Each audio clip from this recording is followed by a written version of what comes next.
I'm Aaron from PhoneDog.com, and part 2 of the LG Intuition versus Samsung Galaxy Note dogfight starts in just a moment. But first, special thanks to our partners at Best Buy Mobile for giving us devices like this for use in our One Paw Bandit game, which we turn around and give to you on the site at instantwin.phonedog.com. When you go into Best Buy Mobile, you walk out working. They'll help you set up your pin settings, your camera settings, your contacts, and more. So when you walk out the door with this, you don't have to waste your time at dinner or with your significant other setting this up. You'll walk out the door working thanks to Best Buy Mobile. It's part 2, Intuition, Note. Let's do this thing. And the dogfight, which starts right now.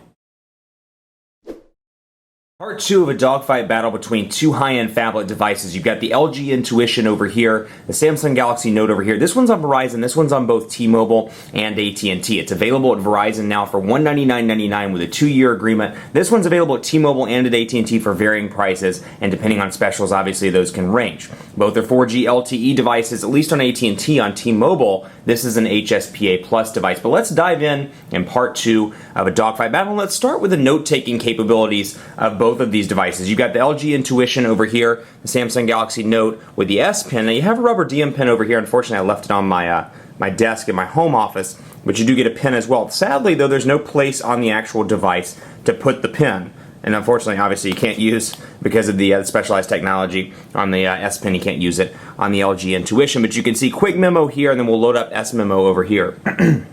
Excuse me. S Note, I should say. And we'll go in and create a new note. We'll go in here. And then we can draw on this one, so we can say hey there. And this one brings a lot of new features with Android 4.0. For example, one of my favorite abilities over here is to click on the shapes and go to Formula Match, Shape Text, Handwriting to Text. So I can circle this, I can square here, I can do like that,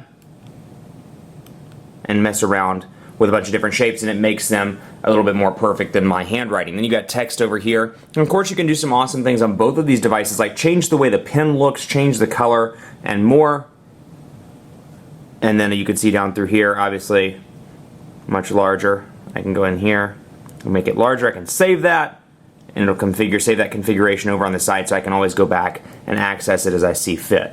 So I can say, hey there. And same thing over here. Functionality is pretty decent and pretty much universal in terms of functionality and abilities. I can go in here and say the same thing, hey there. And again, it comes with a pen, but again, there's no spot on the actual device to store the pen, so you have to, like me, remember to carry it around. And then if you're in an instance like I am, you forget, you leave it at home, you leave it at work, and you're out of luck. So that's something to keep in mind if you're looking at this device. Either keep some spare rubber DM pens around, or make sure you have yours in your briefcase or in your purse or in your bag. But again, nice features on both. I like the shape feature here. I like the handwriting to text feature, so I can say, hey, which granted my handwriting is pretty terrible, but it automatically transcribes over to hey. And then of course you can do some cool things like knowledge search. I can type in how old is Bill Gates. Let's see here. How old is Sting? I think Sting's in his, what, 40s now? And let's see what comes up. And of course you can do that as well. Let's load up the browser on both of these devices. And we'll bring up apps. And then we'll bring up this over here. And load up PhoneDog.com. Speaking of the browser on both, PhoneDog's already loaded over here. 4G on this one, LTE, and then HSPA Plus over on the Samsung Galaxy Note. I'm going to put the pen back in here because I guess we don't really need that anymore, now do we? Put that down there. Portrait to landscape transitions. Again, like I said in part 1, both of these devices are great for content creation. So whether it's taking notes, browsing the web, you can do a lot of nifty features. Again, you can take a picture here, snap Phone Dog, and it should allow me to, let me save that. And let's go in here. It should allow me to go back to the browser. And maybe it's the rubber DM pen. There's a way to screen cap, but I thought it was the quick memo button. Let's see what we got here. Perhaps not. I wouldn't discard that memo. Let's try it one more time just to make sure I'm not. Yeah, I guess you can't. You should be able to screen cap on this one as well, and then over here you can press and hold on the S Pen. So if you're in an area on the site, for example, pinch to zoom, very responsive on the Note. But let's say press and hold and snap a picture, and then save screenshot, and then copy to clipboard over here. And again, I can zoom in, and of course I can make my changes as I see fit in the S Memo application over there. So I can send via and then hit delete. So go back to phonedog.com. Portrait to landscape transitions nice and fast, as it is over on the Intuitions. Overall speed on both of these devices relatively decent. There's not a whole lot of lag when it comes to browsing, and I did not mean to do that. The problem is I'm holding it like this. Pinch to zoom, responsive. And of course you've got the Android options here. You can add new tabs, as you can see on both of these devices. I'm going to bring this over into portrait so we can take a look and compare. And then down here, kind of more of a stock implementation, whereas over here it's more of a TouchWiz up in implementation, if you will, where you can scroll back and forth between the two devices and easily access both. So you've got that, 7 home screens on both, and then again, Gmail functionality, of course, is a result of Android, but I wanted to show you the newer version of Gmail if you haven't seen it yet. Here's what it looks like, and I kind of wanted to bring this up to show you how text looks on both displays as well, because you've got that 4:3 aspect ratio over here and a more conventional smartphone kind of ratio over here where it's easier to hold in the hand. But I'll bring up Google Plus just so you can see how both of these look. And you can see the added screen real estate in terms of width on the Intuition, but you can see the added screen real estate in terms of height on the Galaxy Note. So it just depends on your personal preference, and really it's going to depend a little bit on which carrier you're on. If you're on Verizon, you really want a high-end phablet device, and you're like, or tablet phone, whatever you want to call it, and you don't want to switch carriers, well, the Intuition right now, until the Galaxy Note 2 comes out, is your only option. Then over here, the Samsung Galaxy Note, if you're on AT&T or T-Mobile, you can go ahead and take advantage of that. If you're not willing to switch carriers, obviously that could play a role in your decision. Let's take a look at the cameras on both. 8 megapixel cameras, 1080p HD video recording capabilities on both of these. And then of course, I've got switch around to front here, and I've got a phone lighting up here. Wow, getting some notifications. And then over here, menu, and then settings over here, and then edit shortcuts, and all the different things, flash, and I've got some settings over here as well. I can change around panorama, continuous shot. Who says iPhone 5 is the only one that has panorama? Take it, iPhone. Take it, Apple. And then over here, I can do the cheese shutter, say cheese, and I can switch it around to the front facing. Let's get out of that. And then let's go to flash, and you can turn that in auto. And you have a lot of different settings on both of these to adjust brightness, focus, and more. Overall image quality, pretty decent on both. I give a slight edge to the Galaxy Note, but I'll bring over the iPhone 5 so we can take a look here and take a picture. And obviously, again, content creation, great for taking pictures because of the big display. Got that. And this is obviously not a scientific test by any stretch of the imagination, but we'll bring this over. And we'll do that. And bam, pinch to zoom. Relatively responsive there. You can see my nice greasy fingerprint on the back of the Apple logo. And over here as well, image capabilities, pretty decent. Let's quickly do a quadrant standard score on both of these devices so we can get an idea of the performance differences. Load quadrant standard here. Close. And let's do it over here as well. So big they're hard to hold in the hand. Quadrant standard. We'll run the full benchmark on both of these devices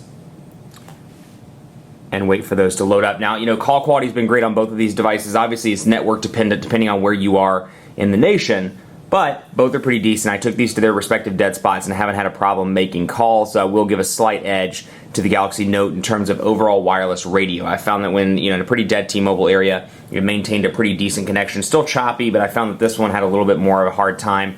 And at least, you know, compare Verizon to Verizon, apples to apples. Other Verizon devices, I noticed this one kind of struggled a little bit in the call quality department as well. So that's something to keep in mind. Quadrant standard running right now, 2,080 milliamp hour battery over here, 2,500 milliamp hour battery over here. So overall, relatively impressive on both counts of the battery. That said, this one does drain a little bit faster, and it takes a little bit longer to charge, so it seems, the Intuition. So keep that in mind. Both pretty decent batteries. Non-removable here. This one is removable, so if you're in an airport store like you see all the time, you can pick up a spare Galaxy Note battery if they have it. Take advantage of that. Carry around 2 or 3 if you're in the middle of a business trip or a busy meeting, and you can roll from there.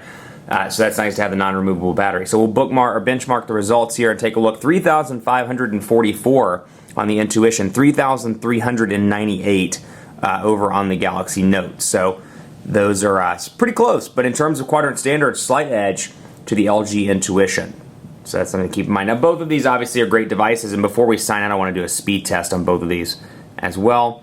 Just to compare T-Mobile's HSPA Plus to Verizon's 4G LTE, so you can kind of see Shelby loading up, and then you can see Atlanta. We'll go ahead and do it on Atlanta just to see which one comes in, and we'll wait for these to load. Verizon quotes 5 to 12 megabits per second on the download, 2 to 5 megabits per second on the upload. Over here, download 11, well, I mean, and T-Mobile quotes various speeds, but this is 11 megabits per second on the download. On the upload, looking a little bit slow over here, about 1.6 megabits per second Over here, you're getting a much faster upload speed, even faster than the 2 to 5 Verizon quotes at 9.54 megabits per second. So in the internet speed test, the Intuition wins as well. So it's a tough balance here between carrier, individual device, and more. Both of these devices are a little bit old. I mean, this one was announced at Mobile World Congress. This one was announced at IFA last year. They're both in the process of being replaced. The Note 2 is coming out sometime in November. This one, the Optimus View 2 is rumored and actually was officially announced this morning, if I recall. So it's coming out as well. So these are both in the process of being replaced. That said, if you're in the US, I feel like we've kind of gotten the second choice here, the sloppy seconds with these two.